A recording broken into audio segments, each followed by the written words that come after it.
Achiko's phone was ringing. It was easy to know which one was hers because she was the only one with a flip phone. $5, it's Midoriya. Mina shouted out eagerly. Achiko sighed and got up to see who it was. It was Izuku. Of all the times to call, Achiko whispered, before getting a bit confused. But why is he calling? Not wanting to keep Izuku waiting, Achiko picked up the phone. Hey, Izuku. Achiko greeted in her usual friendly voice. Knew it. Mina shouted out in the background. Hey, Achiko. Fu was the one on the phone. Not Izuku. I have bad news. Immediately a pang of fear filled her. Wait, what's wrong? Where is Izuku? In the back, all the girls looked confused. And a bit concerned. He got sick, Fu explained. We found him, bleeding in his office. And he wasn't waking up. It felt like a bucket of cold water splashed onto her at that moment, and then hit her in the gut. What? Achiko was quiet, her voice fearful, more fearful than the girls had ever heard her before. And instantly they knew something was wrong. Something was very, very wrong. He's at the hospital.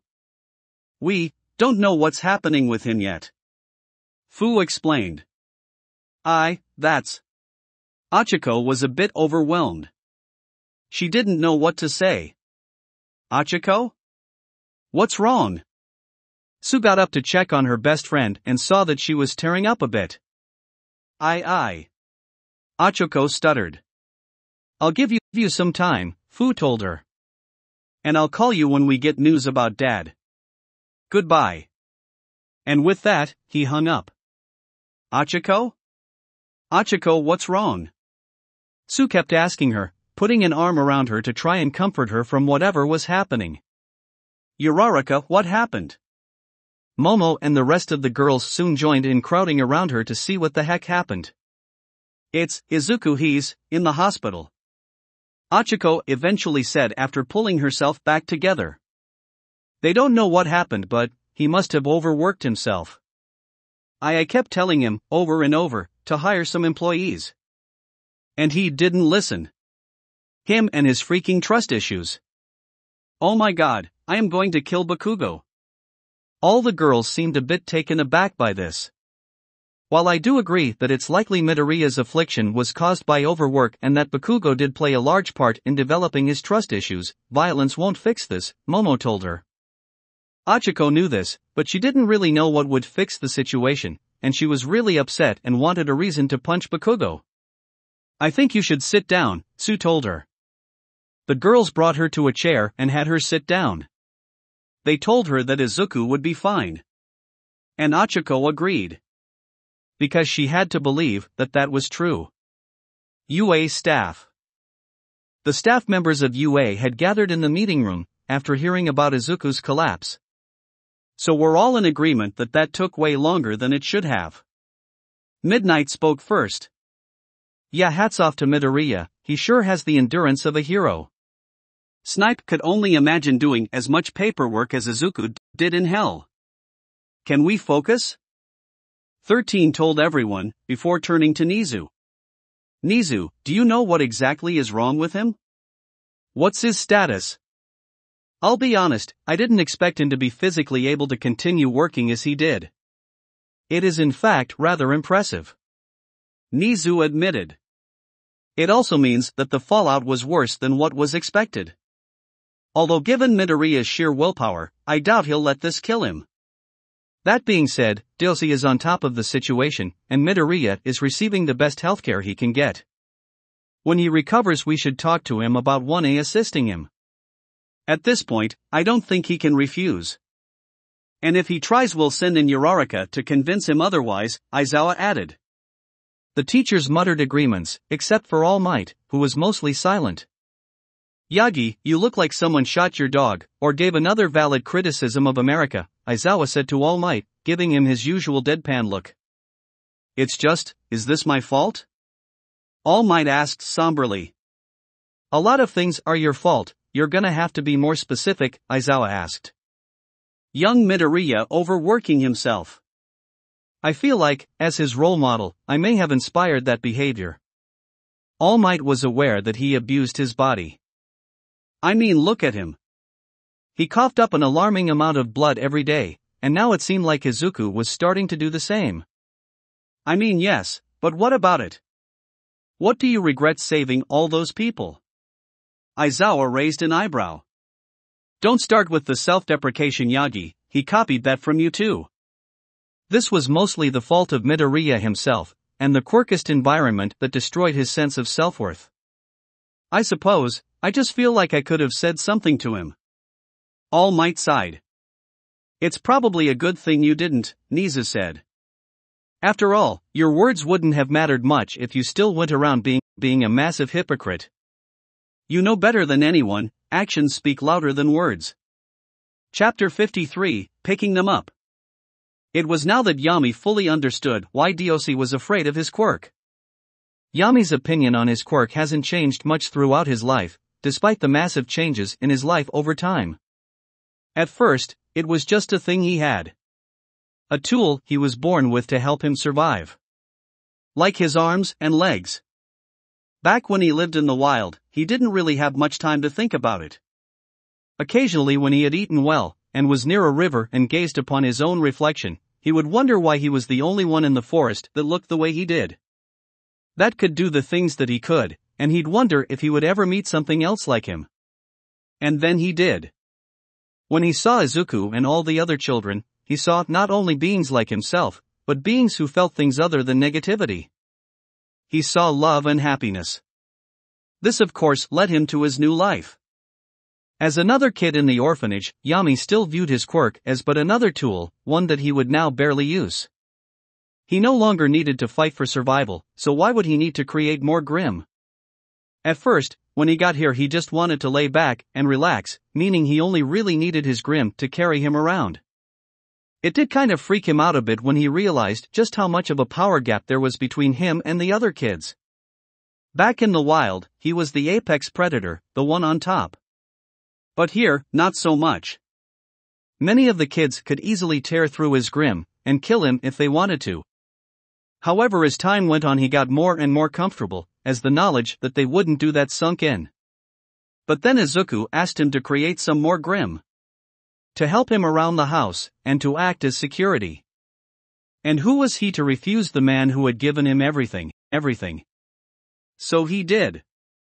By watching Izuku work with these Grim, he began to realize that he could use his quirk to help Izuku out more. By learning about the world around him, he could create new Grim that could help Izuku out in new and different ways. So he started doing just that. This caught the attention of the other children, mainly Kiba, who further led him into the rabbit hole of Grim making. Still, it was limited. And despite his Grim being useful, most of them weren't overly powerful. Sansen, Kiba, Shiruku and many of the other children could still rip through them in seconds, and it made Yami wonder why he was classified as an OPC, and why the world apparently feared him. Not that it bothered him. Most of the kids weren't super resentful of their status as OPC. Except for Fu, whose negative emotions flared up a very tiny bit whenever it was brought up, and Kyoku, who was oh so full of hate. It was just confusing to him that he was given the same classification as his powerful siblings. And then the UAA trip happened. Or rather, that's when his trip around the city happened. Yami had only been outside the house, once, to go to the amusement park. And it was surprising to see just how many people there were, but overall it was a place of fun and joy, so he didn't get a good understanding of how much more powerful he could become when he was around large numbers of people. But his drive around the city opened his eyes. In just a few hours, he had gained more negative energy than he had ever had in his life. Much more. To put it into perspective, if all the negative energy he had ever gathered was a pond, then the amount he got from that trip was the sea. That was when Yami understood, he was so much more powerful than he thought. He could create entire armies. Make mighty beasts that could destroy forests and towns, and even give his siblings a hard time. Except for Sansen. She was still far too powerful. After that, he kinda understood why Diosi feared him. But once Izuku collapsed, he got a real good understanding as to why the world did and should fear him. When Yami was born, he didn't have any concepts of emotions or feelings. So he had to learn about them from his quirk. He realized that the dark energy he absorbed off of animals was negative feelings because they'd come off of the animals more when he hunted them and when they were dying. So it's not like it was new information that his quirk was powered by people's bad feelings. But he never truly understood what that meant until now. Once Izuku fell, the negativity in the house exploded. Going back to the bodies of water comparison, if the normal amount of negativity he absorbed was a pond, then now it was like a lake. Still nowhere near as much as he got from his trip to the city, but still significantly more than usual. Now, he had a good understanding of what it was that powered his quirk. Calling it negative energy, and bad feelings seemed to downplay it. In truth, his quirk was powered by suffering. All the suffering his siblings were going through right now was feeding him, making him more powerful. It was messed up. It felt wrong. It made him understand people's fears about him. Because not only was he strong enough to cause mass suffering, he would benefit from it. Knock knock. As Yami was musing on his bed, there was a sudden knocking on his door. Just by glancing at the door, he knew who it was. After all, there was only one person who wasn't bursting with negativity right now. "Come in, Fu," Yami said, just loud enough for it to be heard on the other side of the door. Fu entered the room. His expression was his normal blank one, but he could see that there were more negative emotions in him than normal. But notably less than yesterday. Maybe that meant good news? Turns out. Yes. Dad's going to be okay. Fu blurted out, wanting to get that across as quickly as possible. The hospital called the Pussycats and they said he'll live. He overworked himself and that caused his body to weaken. And it also weakened his immune system, which is how he got so sick. He'll be asleep for a few days, and he'll be very weak and sick for a while, but he should make a full recovery. There was about a minute of silence after that. Until Yami responded. He overworked himself, Yami repeated dejectedly. So I failed. No, Fu said firmly. If it weren't for your Grim, then it would have been a lot harder for him, and he may have worked himself to death. Your Grim helped Dad a lot, he just took on too much work. Work that could only be done by people. You did the best you could. But it wasn't enough. Yami countered with a light growl of frustration. He suffered. And I could do nothing. Fu was silent for a moment. But then eventually spoke. There really was nothing we could have done. Dad wouldn't listen, no matter what we did. He loved us too much to trust anyone else to take care of us. Maybe this needed to happen? Yami gave him a weird look. Fu shrugged. If Dad wouldn't listen to us and hire some help, maybe he will now after all this. Dad is stubborn, not dumb. Yami thought about that. As Fu said, it was clear Izuku needed to hire human help. And it made sense that after almost dying and worrying all his kids half to death, that he wouldn't want to repeat this. So maybe something good could come out of this.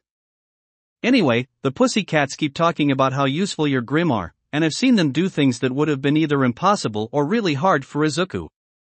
Like lifting heavy things, feeding Kai, and other things. Don't blame yourself for this. Fu told him, before turning around to leave. As Fu was leaving, Yami asked him a question.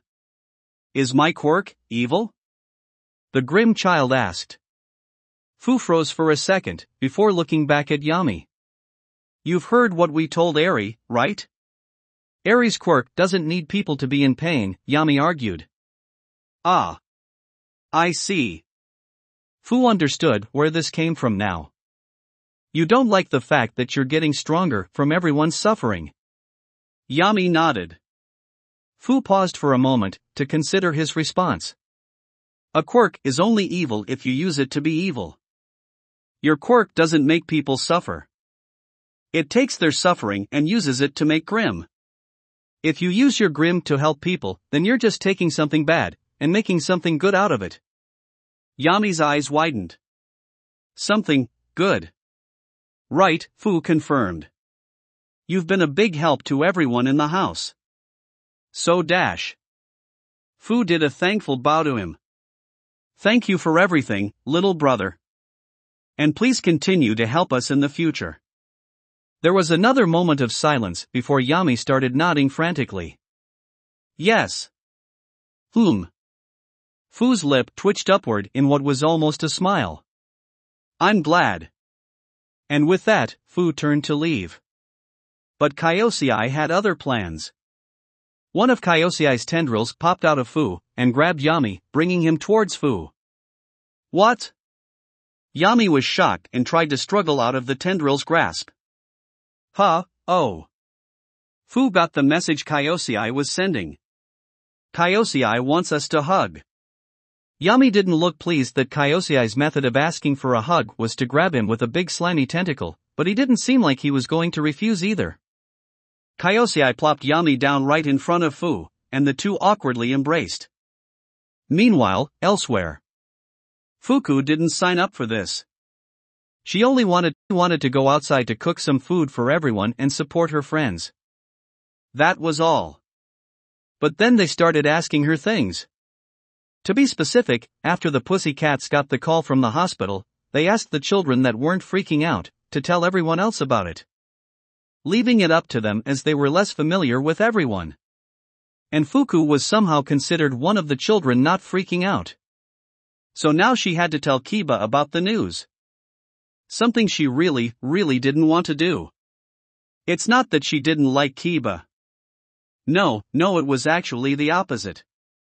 Despite never meeting her in person, Fuku had gotten to know Kiba through her streams, and over time, came to admire her for her sheer confidence.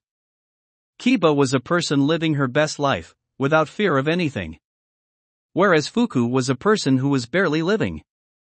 Trapped in her room by illogical fears and paranoia. She was Fuku's complete opposite, and given what Fuku thought of herself, how could she not admire her? With all that in mind, approaching her was terrifying.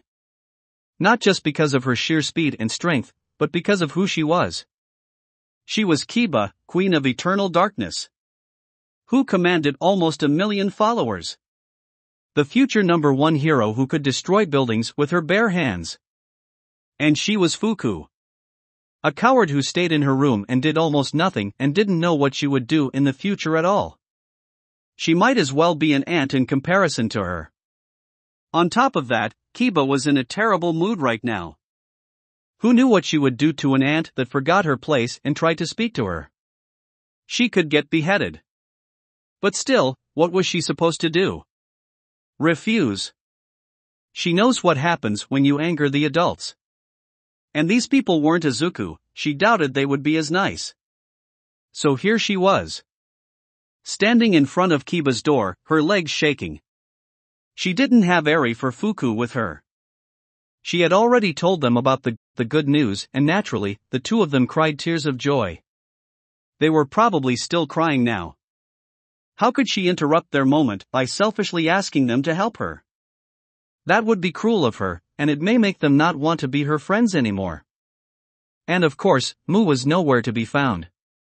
Who knows, maybe he was next to her the whole time. She wasn't sure if that was comforting or creepy. Regardless, she had a task to do, and she needed to find the strength to do it. Okay, Fuku. Think. Maybe I could just say it from outside the door. Yeah. I don't even have to enter the room. Just yell it out from behind her door. Fuku took a deep breath, clenched her fist, and got ready to yell. La Lady Kiba. I have good news. Fuku shouted at the door. Izuku is going to be okay. The hospital called and said he was going to be okay. So. Fuku waited for Kiba to respond. But she never did. After about 2 minutes of silence, Fuku got the impression that maybe Kiba hadn't heard her. Lady Kiba. Did you hear me? Fuku asked. Still no response. That wasn't a good sign. Oh no. Oh no. Oh no. Can she not hear me? Is she not there? Fu said that Kiba has been in her room the entire time. Maybe she's asleep. Fuku wondered. Should I leave? But this is important. If I don't tell her Izuku is okay and leave her worrying for who knows how long, then she'll definitely be mad at me. What do I do? After a bit of panicking, Fuku decided the best course of action was to go inside and tell her face to face, or rather face to hoodie. So using her shaking hand, she opened Kiba's door and prepared to face Kiba, the Queen of Eternal Darkness. So she entered. And it was not what she expected at all. It was dark inside, the only light coming from the TV screen. From what she could see, the room was covered in scratches and holes, and many of the decorations were damaged in some way. And in the center of the room was Kiba herself, sitting on the floor, just staring at the TV with her legs crossed. Her hair was a mess. Never before had Fuku seen her silver locks look so unkempt. It was like she spent the last few days in bed. And the fact that she was in her wrinkly pajamas, as if they were the only things she'd worn for a while, supported this. It was an eerie sight, and also, a sad one. Fuku carefully came into the room, almost tiptoeing. Lady Kiba? Fuku called out to her from the other side of the room. Kiba didn't respond. Fuku stepped forward, bringing herself closer and closer. Until she was right next to Fuku. And was able to see her face. Fuku's eyes were glazed over and bloodshot, and bags marred her usually perfect face. It looked like she had spent her nights crying rather than sleeping. Lady Kiba? Fuku called out, now right next to her. Ha! Kiba suddenly became alert, ripping her focus away from the TV and onto Fuku. Fukunoko? What are you doing here? WWLIN needed to tell you something. Fuku explained, stuttering with fear and trepidation. I never thought I would be you, coming to see me, Kiba admitted. Her tone was about as sad as she looked. She didn't sound loud and cocky as she normally did. Right now she sounded quiet and fearful. It must be important if you came out of your room. Well, I've been doing that a lot after Izuku, you know. Fuku didn't want to say what happened out loud, lest she anger the tiny queen. Nevertheless, Kiba's eyes darkened. Yeah, I know. Suddenly, Kiba's eyes widened, and a bit of life came back into them. Wait, is this about Daddy? Is he okay? Please tell me he's okay. Kiba was begging. Fuku would now. She had spent so much of her life begging. Begging for love from her parents. Begging for the pain to stop. Begging to be good. Begging for someone, anyone to save her. In front of her wasn't the strong and powerful Lady Kiba. The Kiba in front of her right now was just like Eri and Kei. A little girl begging for her father to be safe. It was heartbreaking to see. He's okay. He's going to be okay. Fuku said strongly. The hospital called and they said that he's gonna be sick for a while, but he'll make a full recovery. So don't worry. Kiba stared at her wide-eyed for a moment, before her eyes shut as tears started to pour out. And then she snagged Fuku into a tight embrace. A bit too tight. Lady Kiba. Please, you're crushing me. It took all of Fuku's restraint to keep her quirk from activating out of fear. Sorry. Kiba remembered her strength and held back a bit. Thank you. Kiba continued to sob while keeping Fuku in her embrace, her tight, inescapable embrace. There, Lady Kiba. Fuku fearfully reassured her, awkwardly patting her back to try and soothe her, so she could release Fuku from her iron grip. It's all gonna be okay. I was so worried. Kiba started sobbing into Fuku's shoulder. Waha! Unfortunately for Fuku, Kiba didn't plan on letting her go anytime soon. Chapter 54, Call to Action. Izuku couldn't wait to go home. When he had woken up in the hospital, he was in a panic. What had happened to him? What had happened to the kids? He had panicked so much that the doctors had to knock him out just to keep him from hurting himself further. Once he had calmed down and been given a little time to recover, he heard from the doctors what had happened to him. He had overworked himself, which caused a myriad of health problems, including extreme exhaustion. And what's worse is that the strain he put on his body had weakened his immune system, meaning he was quite sick. Which made sense, because Izuku felt like crap. He could barely move, he felt like he was going to vomit at any moment, pain would randomly course through his body from time to time, he was coughing a lot, fortunately no more blood came out, and he had nasty headaches. In other words, he had abused his body, and so now it was abusing him. But none of that mattered at the time, because none of the doctors could tell him what was happening with his children. Fortunately, DLC showed up and explained everything. The kids had called him an ambulance, and after that, they called the pussycats, as he requested, and they came as quickly as they could. Izuku made a mental note to get them a nice gift for their troubles. DLC said that they would transfer him back to the house soon, with all the hospital equipment he would need, and some doctors would come from the house to check up on him and do whatever they would need to do to make sure Izuku recovered. After that, his mother visited. They had had a tearful reunion, which was pretty much the only way to describe it, as the two basically spent the entire time crying. After her, he expected maybe Achiko to visit, but that was about it. What he had not expected was for his mother, Nizu, All Might, Skinny Form, Achiko, Nami, and Mandalay to visit him, all at once. Oh, hey guys? Izuku coughed, his hoarse voice filled with shock at seeing all these people crowded around him. Midoriya, this is an intervention, Nizu told him. You can't do this job on your own, sweetheart, Inko told him, looking so concerned and worried that it broke Izuku's heart to even look at her. Look at what you've done to yourself, Izuku, you can't do this again. The kids were completely heartbroken when this happened. Mandalay looked so sad. And guilt stabbed into Izuku because he knew why. She was over there with the kids, watching them in their depressed and heartbroken states. And they were all hurting because of him. Young Midoriya, I understand that maybe I'm not the best person to be saying this, but it needs to be said. You can't do everything alone. Everyone needs a support system. All Might for a reason Izuku couldn't comprehend looked guilty. Like he was personally responsible for what happened to Izuku. And that made Izuku feel guilty in return. And we've been telling you this for months. Achiko didn't yell, but you could still clearly hear the frustration in her voice, which was also made evident by her expression. Listen to kid. Think about how badly it would affect the kids if you died. Nami told him.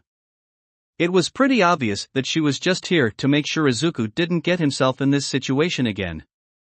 Because that would be really bad for her. I'm sorry. Izuku teared up. It was now that the weight of his failure was really pressing down on him. He'd hurt his kids by not hiring help. He'd been hurting his kids because they had to watch someone they cared for fall apart. I'm sorry. I'm sorry. I failed. He could hear his old childhood tormentors now. Failure.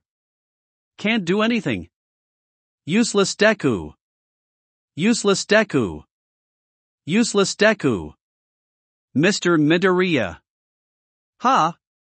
Izuku was shaken out of his traumatic flashback by the feeling of something soft touching his arm. Nizu took the time to get a stool and stood on it so that way he could put his paw on Izuku's arm. Mr. Midoriya. We understand why you did what you did. People treated you harshly for most of your life.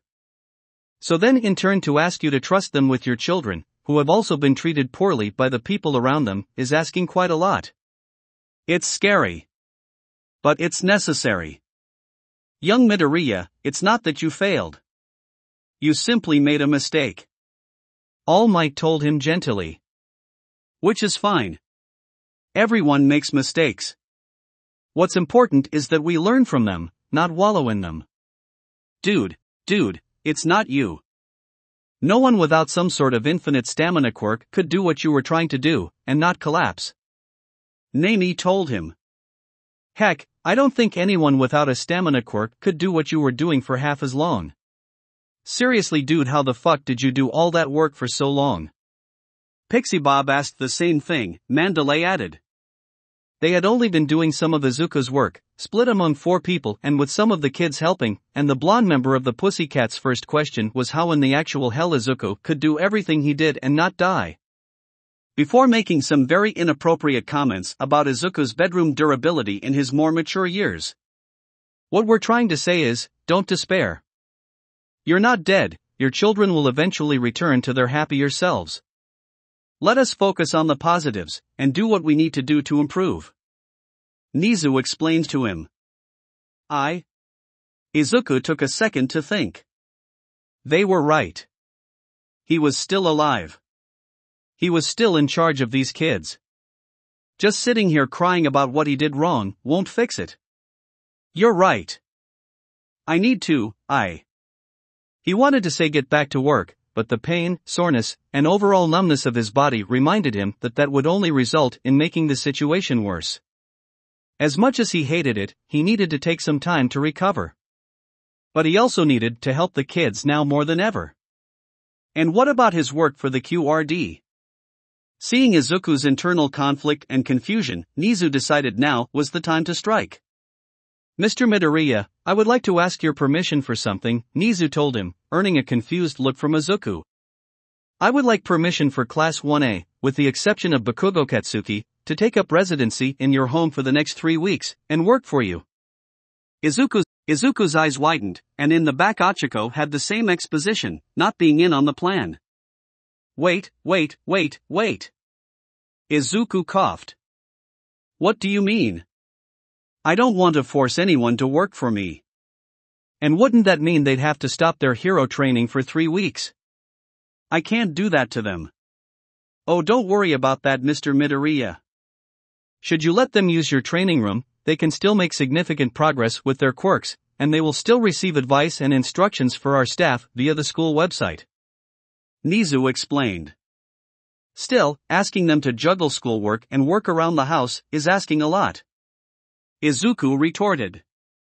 Do remember that these are a total of 19 children. I think they can distribute the work to a very reasonable level. Nizu had prepared for Izuku to try and find reasons to refuse his offer. There was no way Izuku could reasonably say no here. And the others around him would make sure he stayed reasonable.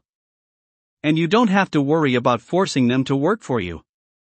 I think many of the students will in fact be eager to help you. Yeah. Achiko ran forward and gave Izuku a determined glare. Everyone adored those kids. And so many of them are even fans of Kiba's channel. I've known them for months and I know all of them wouldn't miss a chance to help you guys out. So please. Let us help you. Aye. Izuku didn't feel right about this, but maybe that was part of his problem? Alright. XXXXXXXXXXXX. Okay everyone, I have something important to tell you all, Eraserhead said to his class. Do you all remember Midoriya Izuku? Most of his class nodded, although the girls, who already knew what happened to Izuku, just got upset. Except for Achiko, who had a look of fierce determination ever since Izuku agreed to Class 1A helping him. She was gonna help her friend if it was the last thing she did. Well, he collapsed. Aizawa bluntly stated. This yielded the expected reactions from the expected people. The guys just looked shocked and upset about this development. While the girls remained the same, although they winced a bit and a few of them looked towards Achiko. Bakugo's reaction, however, was interesting. He looked shocked for the first few seconds like everyone else, before looking concerned for approximately half a second, before shifting into his typical angry, I don't care look. The class broke out into just noise. With so many of the students asking questions and saying things. Fortunately, they were silenced by the one student Aizawa was glad was loud. Everyone! Quiet down! Ida shouted while doing his standard air chop. We must get our concerns across in an orderly fashion. After a couple minutes everyone quieted down, and Aizawa spoke before anyone else could. Midoriya has been taken to the hospital and will make a full recovery. In fact, he's being transferred back home today. However, it will take him a lot of time before he can get back to work. Aizawa explained. So he can't go through the process of hiring employees at the moment, so that's where you all come in. All of you, except Bakugo, will be living at the Midoriya home, and working under him for the next 3 weeks. What? Shouted basically everyone except Bakugo and Achiko. Once again the classroom erupted into pure noise. But this time Aizawa took it upon himself to shut everyone up. Quiet. Aizawa activated his quirk, giving him intimidating red eyes and floating hair. And so everyone promptly closed their mouths and stopped talking. However, one student actually had the guts to raise his hand. Shoto Todoroki. Aizawa sighed and deactivated his quirk. Yes, Todoroki? Why are we being sent in to do this? Shoto asked. Out of everyone he'd reacted the least to the news of Izuku's collapse.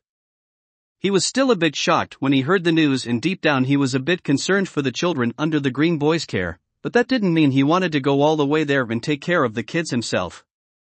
We're hero students, not babysitters.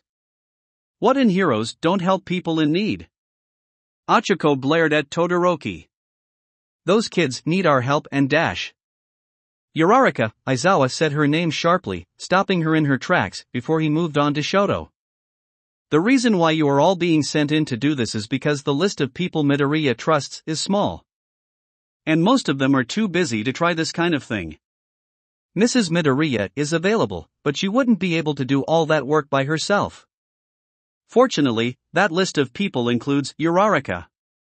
And she was able to convince him to allow you all to work there. You guys are pretty much the only option. And it might do you all some good to be reminded of why your jobs are important. Who you're working to protect, and why. Because it's incredibly easy for pros to lose track of that. That last sentence actually got Shoto thinking about his father. Was that what happened? He lost track of what it meant to be a hero. That he was supposed to protect? That actually made some sense. And then combined with what Uraraka had said, maybe he should just shut up for now. Also, despite our objections that such things were unnecessary, Midoriya has insisted that you will all be paid handsomely for your time there. Aizawa gave a resigned sigh. Let's just say at least I don't need to plan around any of you getting a part-time job in the future. Oh yes! Cheered about half the class.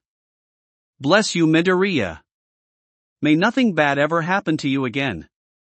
Mineta cried. Bakugo, how could you bully such a kind and innocent soul? Mina shouted. Eat shit, Pinky. Bakugo replied. Which, to be fair, you will be risking your lives with all these extremely dangerous children around, Aizawa said to kill their enthusiasm. Which worked pretty effectively. Taking the wind right out of their sails. Oh come on, they're not that dangerous. Achiko tried to reassure them. Yes, they are, Aizawa said, receiving a betrayed glare from Uraraka. As much as I don't approve of Diose and the general public treating them like monsters. They're listed as OPCS for a reason. And while it is important that you treat them like children, you also have to keep in mind that they can accidentally kill you. Which brings me to this. Eraserhead pulled out a remote and pressed a button. Suddenly from behind him, a TV screen slid out of the ceiling and the tired hero stepped aside so everyone could see it. I will be explaining briefly about the quirks of kids you'll be taking care of, Aizawa told them. So pay attention, it's important if you don't want to die. Everyone was intensely focused, even Bakugo. If only because he was curious. Firstly, we have the one that started it all. Eri Midoriya. Aizawa pressed a button, and the screen turned on. Showing an image of Eri. Ah! Went most of the girls, as well as Kirishima and Kaminari. So this is Eri. The one whose backstory must not be known. Mina said, before gasping. Are we gonna hear her dash? No. Aizawa cut her off immediately. Her story is so fucking classified that, I don't know it. Heck, even she isn't allowed to fully remember her own past. And that's not what we're talking about. We're talking about her quirk, Rewind. The screen then showed a short video of Eri rewinding an already eaten apple, back into an uneaten apple. It allows her to rewind any organic substance back to a previous state. Whether it's back to a previous state of their lives, or even setting them back in evolution. Meaning she can literally turn you into a monkey. Aizawa said. But that is probably one of the better case scenarios. You see, Eri has a hard time controlling her quirk, meaning that more likely than not, when her quirk is active, this happens. The screen then showed a video of Eri making an apple vanish into thin air. Wait, what did she just do? Kaminari asked, confused on how rewinding something made it vanish. Did she rewind it back to a seed? Momo guessed. Close, she rewinded to before it existed, Aizawa said bluntly. She can do this to any living thing, including people. Wait. So if you touch her you die? Mineta shouted out in fear. You just, instantly die. Basically yes, Aizawa said, keeping his blunt tone. Normally I would just tell you to stay away from her when her horn starts glowing, however, you all will also be responsible for helping her train and control her quirk. So you'll have to get close to her while it's on at some point. There were a few audible gulps among the class, and even Uraraka looked just a little bit nervous. Fortunately you will all be provided with a tranquilizer gun, which you should use if she loses control of her quirk, Aizawa explained. Wait. You want us to just shoot a kid? Mina shouted in slight outrage. I mean I know it's a tranq gun, but isn't that a bit extreme? There were a few mutterings of agreement with Mina's statement, across the class. Unfortunately, it is very much necessary. Just leaving her quirk active while it's out of control is extremely dangerous. Because as I said, if anyone touches her, they're dead, instantly. Aizawa reiterated. That seemed to shut down the objections, although everyone still looked a bit comfortable. Moving on. Next, we have Kei Midoriya. Aizawa said as the screen showed Kei. Pretty simple. Her quirk turns anyone who sees her eyes to stone for 24 hours. She has a visor to prevent this. If her visor is removed or damaged, replace it without looking into her eyes. And if someone does get turned into a statue, make sure not to break them. Shiro raised his hand. Yes? Aizawa sighed. If you get turned to stone, and let's say, your arm falls off. And then you glue it back together. Will you still have that arm? Shiro asked. Yes, but it has to be put back perfectly. If even a small pebble is left off, it can have drastic consequences. Aizawa explained. So you better off just not risking it. Any more questions? Mineta raised his hand. You weren't supposed to have any more questions. Aizawa's eyebrow twitched. Yes, Mineta. What could you possibly have to ask? Are the snakes venomous? The great boy asked. Okay, that's a fair question. Aizawa thought. No. He saw some of the students breathe a sigh of relief. All right. Moving on. Aizawa had a lot of kids to go through and he wanted to do it as fast as possible. Fu Midoriya and Kyosei Midoriya. You should already be familiar with them, right? The class nodded. All right, just make sure to feed them absurd amounts of meat. And they'll be fine. Aizawa squinted. And also don't give them chocolate. It causes them to freak out, go berserk and temporarily die. Never thought I'd hear the phrase, temporarily die. Shinso chuckled at the absurdity of the two words being put together. Next, Kiba Midoriya. You should be familiar with her as well. Aizawa brought up an image of Kiba. Especially if you dash. Hail the Queen! Shouted out Kirishima, Mina, Toru, and Kaminari. Watch her YouTube channel. Aizawa wanted to go to sleep so badly right now. Anyway, she needs human blood to live, so just make sure to feed her blood. And beware of her absurd strength. Next. The screen changed to a picture of Sansan. Alright, Sansan Midoriya, you already know her quirk and why it's dangerous. The only thing I need to tell you is the special neutralizing procedure. Aizawa said. There are special chemicals that, when introduced into her body, rendering her acid harmless. It also changes the color of her body to blue. This has to be done every 24 hours. Mina raised her hand. No, Mina, I don't know what it would do to you. No, I don't think you should try it and find out. Aizawa saw that question coming a mile away. And just as he thought, Mina took her hand back down. Okay, next is Kyoku Midoriya. Aizawa pressed the button to show Kyoku on screen. Her quirk allows her to see into the memories of others, and change them as she pleases, so long as she's touching their heads. Although if a victim of her quirk is met with a concrete contradiction to those false memories, their real memories will return. While this quirk is not actively dangerous, its potential uses are rather intimidating, and the girl herself has absolutely no qualms about using her quirk frequently and freely, especially on people she doesn't like. Which includes everyone not part of her family, who is also not Uraraka. So while we're there, we have to worry about some kid lurking around trying to make us think we're a completely different person. Kaminari asked. She's not that bad. Achiko tried to tell everyone. She's a bit rough around the edges, but she's an okay kid. And if you really want to get her to trust you, then just talk crap about Bakugo. Worked for me. Screw you, round face. Bakugo seethed. I exaggerated a bit, Aizawa admitted. Midoriya will keep her from doing anything too bold for the most part, and so long as she can't touch your head, she can't use her quirk. Man, guess I'll have to lock my door at night to keep the 6-year-old out. Toru giggled a bit at how stupid that sounded. Next, we have Shiruku Midoriya. Aizawa showed an image of Shiruku. Her quirk, as you can see, gives her the abilities and attributes of a spider. Giving her super strength, speed, durability, the ability to shoot webs, climb walls, and she also can control other spiders around her. However, since spiders are cannibals, the only things she can eat are spiders and human flesh. No one could see it that well, but Toru was getting the heebie-jeebies. She had seen Shiroku on Kiba's stream, and while she knew she was a perfectly nice girl, Toru just didn't like spiders. They creeped her out.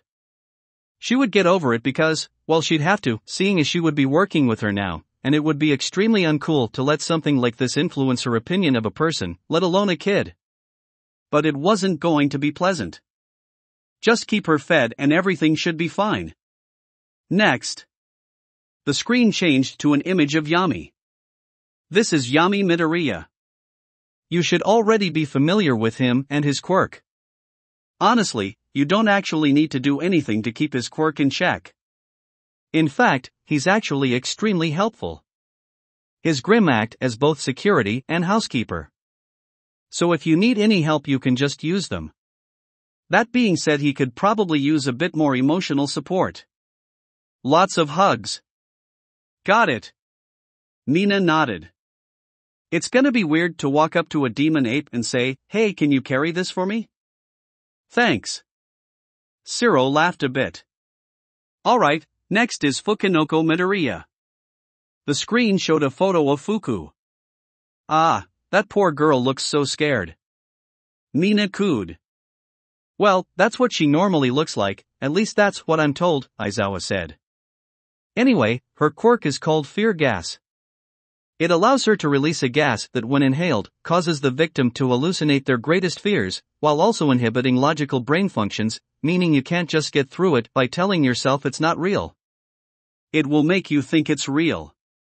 One of the people who inhaled it and was still able to speak full sentences afterward, described it as being trapped in a nightmare you can't wake from. That got some squeamish looks of horror on the students' faces. Also, if she gets overly panicked, she will accidentally release a burst of this gas. Oh, and she gets very easily spooked. Very easily. Aizawa told them, only adding to the feeling of unease. However, due to her natural fear of pretty much everything, she stays in her room almost all the time, which is built to handle her quirk. And there are gas masks to make sure that you don't inhale any of the gas. Lastly, the gas disperses rather quickly and is pretty hard to miss. So unless you're being an idiot, you shouldn't inhale it. Sighs of relief rang out amongst the class. Okay, next is Kai Midoriya. Aizawa showed an image of Kai, and he could practically hear Bakugo's blood pressure rise. Oh hey, it's the kid that sat on Bakugo. Kaminari pointed out with a snicker. That was hilarious. You wanna fight, Spark Plug? I'll fucking kill you. Bakugo nearly jumped out of his seat and lunged at Kaminari. The fucking kid said that he was Deku's son. I was fucking in shock. That's fair, but it was pretty funny though. Mina giggled. This kid is actually very well behaved, and causes less property damage than you'd expect, Aizawa revealed. Really, you just have to accommodate for this massive size. Which isn't an easy task, but other than that this kid won't give you much trouble. That being said, even with as careful as he is, it's not impossible for him to sit on you, so be on your toes. Grrrrrrrrr. Bakugo growled at the obvious jab at him. Next is Otoko Midoriya. When Aizawa showed the picture, he saw Shoji give the boy a look of pity. When touching him, his quirk sets anyone feeling a significant amount of fear on fire. Man, I've always wondered, why do quirks mess with people's appearances for no reason like this? Kaminari wondered out loud. Like, why does Tokoyami have a bird head? Why does Kota's quirk make him look like that? And why does Mina's acid-shooting quirk make her look like a hot alien? Jiro turned to Mina and raised her ear jack, silently asking, "You want me to stab him?" Mina shook her head and silently responded with, "Nah, that was more of a compliment than a perv moment." Jiro shrugged and brought her jack back down. Well, to be fair, Kaminari, I can actually see how his appearance coordinates with his quirk, Momo responded. His appearance seems to be meant to inspire fear, hence activating his quirk. Which is unfortunate. If he doesn't want to be a hero with his quirk, then it's only a detriment. Making him frighten the people around him and setting fire to others by accident. Shoji deeply sympathized with this kid. Firstly, he looked even less human than him, and secondly, while his quirk did cause some people to fear or despise him, at least he never had to worry about it spontaneously setting people on fire. He's pretty gentle, so none of you should have any real reason to be afraid of him, Eraserhead noted. And if you are, get over it. Moving on. Next on the screen was nothing. Many of the students looked at the screen confused, wondering why nothing was on screen. Okay, next is Midoriya, and we don't have any pictures of him. Aizawa massages his temple. The reason being is that he is the most elusive of all the children. His quirk allows him to enter some weird alternate dimension thing that lets him move around like a ghost. No one can see or hear him, and he can go through people and objects. This combined with his shy personality basically means that taking a picture of him is impossible. Honestly, you probably won't see him much if at all. Oh. Is that a challenge? Mina's face broke out into a dangerous grin. I'm gonna friend the hell out of that kid. Me too. One ghost to another. Toru joked.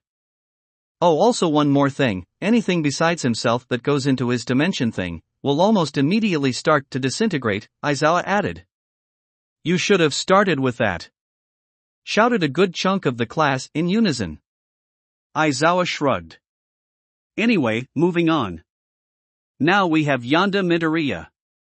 She is deaf, however instead of hearing voices she can hear your thoughts, and instead of speaking normally her voice is telepathic.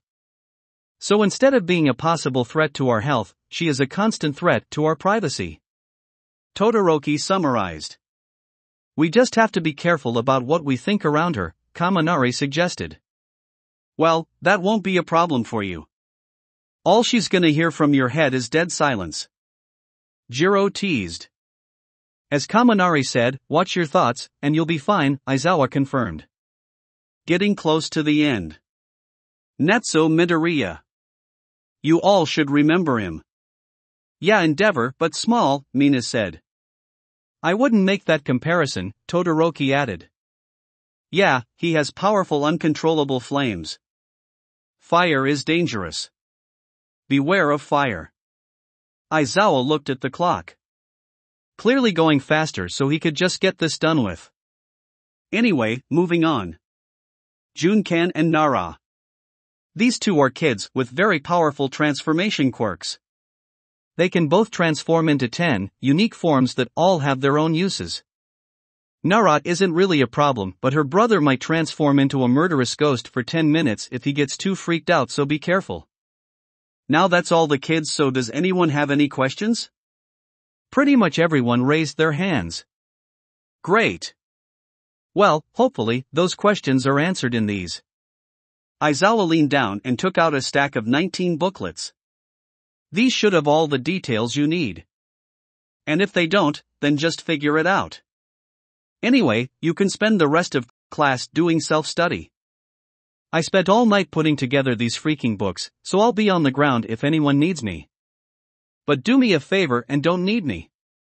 And with that, the extremely tired teacher collapsed onto the floor, snuggled into his sleeping bag, and promptly fell asleep. Well, guys. Isn't this great? Achiko said, trying to get people in the helping spirit. It's like a working vacation. A working vacation with the risk of a horrible death. My favorite kind of vacation. Jiro said, looking very much not in the spirit. Achiko gave a soft glare and Jiro shrugged. Listen, I'm all about helping kids. But I'm not thrilled about a babysitting job where the penalty for messing up is death. But we're heroes. We're always risking our lives to help people. How is this any different? Achiko asked the class. Because the villains we fight aren't as dangerous as these kids? Ciro pointed out. I mean, I don't think anyone is against helping your boyfriend. I think we're just a bit unnerved about the high chance of death. Come on guys, they're just cute kids. Mina pointed out. Caretaker has been taking care of them for months, so they can't be that deadly. If Deku's managed to be around them that long and not die, you B-listers will be fine. Stop whining. Bakugo scoffed. I'm not happy about this taking away from our studies, but I'm more than willing to support a noble cause, Momo added with a sigh. To be fair, if we are getting paid as much as Aizawa alluded to, then all the time we lose doing this will be made up for with us not having to pick up part-time jobs. Tokoyami pointed out. Exactly. Not all of us are filthy rich like our privileged trio of you Momo, Prez, and Mr. Cold Shoulder. Kaminari added. Privileged trio. Momo and Ida shouted out in shock and outrage, while Todoroki raised an eyebrow. It's not like we have much of a choice on the matter, Karo. Not that I mind. Azui jumped into the conversation. We should just all take the time to enjoy this experience while trying not to die. Just like how being a hero should be. Exactly. Achiko went up and hugged her froggy friend. Thanks, Sue. Bakugo rolled his eyes. TCH. I came to get away from stupid Deku and now I can't stop hearing about him. What a fucking joke. Chapter 55, The Return. Izuku decided to keep his return to the house a surprise. If only because he knew that he would get swarmed when he got home, and he really couldn't handle that. The greenette was currently in a wheelchair, being pushed by his mother, at the gates of the house. We're here, Inko said into the gate's intercom, alerting the pussycats to their presence. Understood, welcome home Izuku, Mandalay said, trying to sound as inviting as possible. The gates opened, and Inko wheeled her son through them. It was all going peacefully until they got to the front door. And found Kyoku waiting for them. The little girl had heard the gates open and wondered who could be entering their home and why. When she saw her father on the other side of the door, her body moved before her she could think. Daddy! Kyoko jumped at Izuku, landing on his lap, and wrapping her arms around his waist. OPH. Izuku felt the girl impact him and broke out into a coughing fit. It's nice to see you too, Kyoku. Ugh. But Daddy's still not feeling too well. Kyoko didn't seem to hear this and continued to hug him, sobbing heavily into his shirt, wetting it with her own tears, until a black tendril picked her up and pulled her off him. Okay, that's enough. Fu walked up to them, using Kyosei to keep Kyoko in the air and cover her mouth so she didn't alert the others. Ack. Thank you, Fu. Izuku told his first son with a smile. Fu nodded, his face expressionless as always, but if you looked in his eyes you could see just a bit of joy at seeing Izuku again. Glad to see you, Dad. You to Grandma. Inko gave him a warm smile. Fu, I'm happy you've been doing well. And your quirk has changed. No, this is Kyosei. He's another one of your grandkids. Fu said, pointing at the black tendril. He's a baby that lives inside me and eats my organs. Say hi to Grandma Kyosei. Another tendril came out of Fu and waved at Inko. Oh, hello dear. Inko had absolutely no idea how to take that, so she figured that she would just process that later. We should get you upstairs before everyone else finds you here and swarms you, Fu said as more tendrils came out of him, grabbing Izuku from his chair, before the boy jumped from the first floor to the next, making the way to the top of the house. Meanwhile, Kyoko was still struggling in Kyosei's grasp. We'll let you go later. Just wait till we get Dad into bed. Fu told her. XXXXXXXXXXXXXXXX. After Izuku had gotten situated in his bed, the pussycats, as well as Inko, Nara, Ken, Otoko, and of course Fu and Kyoko, latter of whom was on Izuku's bed with him, hugging his side very tightly. It's good to see you back, Izuku. Nara gave him a polite bow and a kind smile. Things haven't been the same without you. I'll say. Everyone's been freaking out and we've had to do a dozen more chores every day. Ken complained, getting an elbow to the side from his very irritated sister. Ow. What was that for? Izuku sighed and gave the two a very half-hearted smile. Thank you all for your work and helping out after I collapsed. I'm very proud of you all for keeping a cool head, and stepping up when you were needed. Actually, Fukunoko also helped out a lot. Fu pointed out. Izuku paused, and his eyes went wide. Wait, Fuku, like, our Fuku? The one that almost never leaves her room? The very same, Nara answered. We were shocked too. It was the first time some of us had seen her, and she was going around helping out with chores and comforting Eri and Kei. Izuku was very torn about this information. On one hand, a surge of pride flooded his body. Shy little Fuku got over her fears, and for the sake of others she went outside and helped out with the chores when she was needed. That is such a huge step for her. But on the other hand, that must have been so stressful for her. He can't even imagine how scared she was, especially with all the Grimm around. And he was the one who put her in that position. Then again, maybe forcing her out of her comfort zone is what she needed? He'll have to see how this turns out later. Either way, he swallowed his guilt. He couldn't wallow, he had to keep going. I'll have to give her a really special reward. Izuku put on a smile, before turning to the pussycats. And thank you all for coming here so quickly. I'm sorry if I disturbed your work. It's fine. We were actually on vacation anyway. Mandalay reassured him. Pixie Bob was about to say something, but Ragdoll quickly went over and covered her mouth. Yeah, it's really not a problem. Ragdoll said. With that being said, we do need to get back soon. Do you mind if we leave Kota here? He was really worried about you. Mandalay requested, giving him a bow. I'm sorry if that's too much dash. No, it's fine. Izuku coughed into his fist. I mean, I already have so many kids, what's one more? Mandalay giggled. I see. I guess that's one way to look at it. Well, I suppose we'll be on our way. Pussy cats. Out. And with that the pussycats waved goodbye as they filed out of the room, closing the door behind them, leaving Izuku with his family. Inko turned to Otoko, Ken, and Nara and smiled at them. By the way, I'm Izuku's mother, Inko. It's so nice to meet you all. It's nice to meet you, too, ma'am. Nara did a stiff bow of politeness. You don't need to be so polite, dear. Inko walked over and patted her on the head. Sweet. I don't really do well with all the stiff formal stuff. I leave that to the stick in the mud. Ken smirked, pointing to his sister before he dodged an attempted punch to the arm from said sister. Nice try, dweeb. Otoko walked up to Inko, staying a good distance away but still close enough so she could see his sign language. Nice to meet you, Grandma. Inko gave him a bright smile and signed back. I'm very happy to meet you too, dear. It's been quite a while since I've used sign language, so please let me know if I say anything wrong.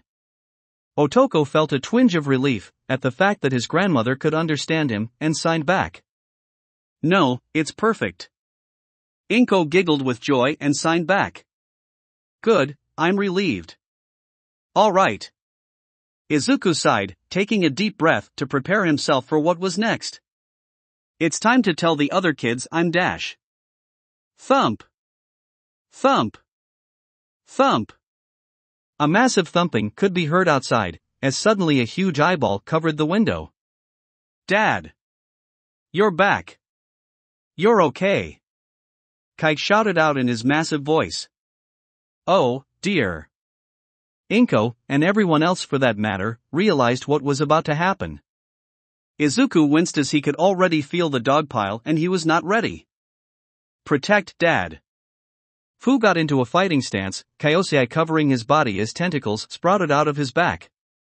Ken and Nara gave each other a nod, before turning down to their Omnitrixes. In a flash of green and pink, Ken was replaced by 4 arms and Nara was replaced by Articuana. And Otoko just stood there, he wasn't gonna risk setting anyone on fire, so he'd just sit this one out. They heard the sounds of feet banging against the floor, getting closer and closer. They're coming! Ken stood ready in front of Izuku, his arms spread out ready to catch any overeager kids. Smash! Suddenly the door flew across the room, as Kiba kicked it off its hinges. The vampire girl ran in, followed by Eri, Kei, Sansen, Shiruku, Yami, Yanda, and Netsu, and when they saw Izuku they froze. Daddy! Kiba looked at her father, shocked for a moment before tears dripped down her face and she shouted. Daddy! This would be the war cry that caused all the kids to go running to try and jump on Izuku. Black net. Fu unleashed Kyosei's tendrils, as the black inky appendages spread out, capturing Eri, Kei, Shiruku, Yami, and Yanda, but Netsu and Sansen were free as they moved closer to Izuku. Nara unleashed a freezing blast, covering both Sansen and Netsu. Sansen instantly turned into a solid, completely unable to move, and Netsu was enveloped in a block of ice from the neck down. Meanwhile, Kiba and Shiruku used their strength and quickly broke free of Kyosei's grasp, and went back to charging at Izuku, but they were caught mid-air in Ken's many arms. Hey, settle down. Ken told the two girls as they struggled in his grasp. Fortunately, Kiba was far from full power, so he was able to keep her trapped in his grip along with Shiruku. The trapped children whined and complained for a while, except Sansen who was frozen, until Fu sent out his tendrils to cover everyone's mouths. Everyone quiet down. Fu ordered Kyosei, making him sound much more intimidating. Dad is still not feeling great, so don't just rush at him. Be careful. Also Kiba, Shiruku, Netsu, you all must be very careful. Understood? They all stopped struggling, letting out some nods and yes until they were all eventually let go. Netsu turned up his quirks power, quickly melting the ice around him and drying his clothes, before moving to Sansen to thaw her out.